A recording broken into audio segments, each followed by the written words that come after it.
मंथन का कार्य किया तो उसमें सभी विभिन्न प्रकार की वस्तुएं निकली, विष निकला, अमृत निकला, सब निकला। उसी में माँ भगवती लक्ष्मी आई। अब जब लक्ष्मी जी के स्वरूप को देखा तो धन की देवी है। अच्छा एक बात बताओ, धन की देवी लक्ष्मी जी को क्यों कहा जाता? माता पार्वती को क्यों नहीं कहा जाता? माता ब्रह्माणी को क्यों नहीं कहा जाता? धन की देवी केवल लक्ष्मी ही क्यों है?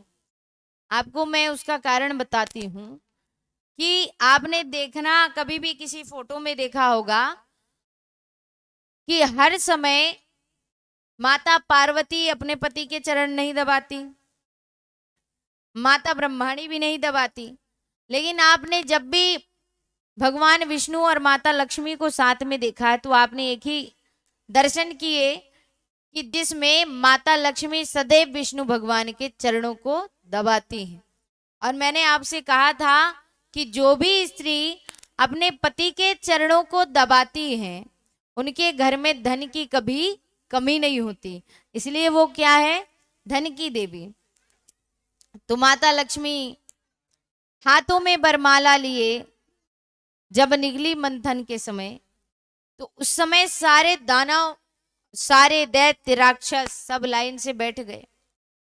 बोले कि ज्यादा इनको कष्ट क्यों दे, इतनी सुंदर है और इन्हें तो इनकी योग्य कोई देवता में मिलेगा नहीं, इसलिए इनको ज्यादा परेशान नहीं करना चाहिए। ये आएंगी और हमारे गले में बरमाला अभी पहना देंगी। मूर्ख व्यक्ति सदैव अपने आप को श्रेष्ठ समझता है और श्रेष्ठ व्यक्ति की पहचान है कि चाहे उसके पास कितना ही धन क्यों ना है, कितना ही ज्ञान क्यों ना है, वो सरल और शांत रहता है। पर जिसके पास अधूरा ज्ञान है वो आगे आगे बोलता है। आपने कहावत सुनी ही होगी, अध जल घगरी छलकत जाए। तो ये जो दानव थे, दैत्य थे, राक्षस, ये सब आगे आगे खड़े हो गए। बोले इनको ज्यादा परेशान क्यों किया जाए, माता भगवती आएंगी, ये स्त्री इतनी सुंदर है, आकर के हमें ही वरमाला पहना देगी। और भगवान विष्णु जो कि विनय है, उनके अंदर विनय है, उनके अंदर बुद्धि है, और भगवान विष्णु अंतिम में खड़े हैं, सबसे अंतिम में खड़े। माता लक्ष्मी आई, हाथ में बरमाला लिए। माता लक्ष्मी ने किसी के गले में बरमाला नहीं डाली, बरमाला डाली तो नहीं, पर उन दानवों के तरफ एक नजर उठाकर देखा भी नहीं, देखा भी नहीं, आगे की ओर चली, देवताओं के सामने से गई और जाकर के उन्हें अगर उनके योग्य कोई लगा तो वो कमल नयनों वाले, बुद्धि, विवेकी, शांत, शीतल अगर किसी का स्वभाव लगा तो वो लगा विष्णु जी का।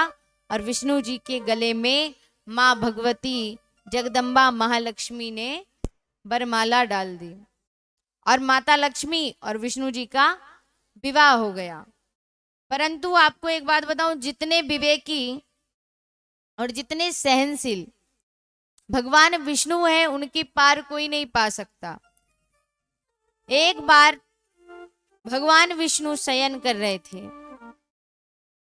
उसी समय भृगु ऋषि का आना हुआ। आए, उन्होंने देखा कि मेरे सम्मान पर खड़े नहीं हुए, तो उन्होंने भृगु ऋषि ने भगवान विष्णु के वक्ष स्थल पर पैर मार दिया, अपने चरण से प्रहार किया। तो आज भी देखना, जो छोटे छोटे लड्डू गोपाल के मूर्ति जिसके घर होगी, विष्णु भगवान की मूर्ति होगी, आप देखना कि उनके हृदय में एक पद चिन्ह का निशान होगा। आप देखना आज जाकर के, अभी तक तो आपने इतनी गौर से अपने भगवान को देखा ही नहीं होगा, आज जाकर के देखना। तो जब माता लक्ष्मी ने देखा तो बोले प्रभु आपको इन्होंने पैर मारा, चरण से प्रहार किया, पर आपको क्रोध नहीं आया। माता लक्ष्मी को क्रोध आया लेकिन भगवान को नहीं आया। बोले इन्होंने जो चरणों का प्रहार किया ये अहंकार वश किया। कैसे किया? अहंकार, और इनके अहंकार को दूर करना चाहिए। भगवान विष्णु उठे, चरणों को पकड़ा और उसी समय उनके अहंकार को भगवान विष्णु ने दूर किया। तो ऐसे सरल है भगवान विष्णु, इसलिए माता लक्ष्मी ने उनका वरण किया। बोलिए लक्ष्मी नारायण स्वामी की जय हो।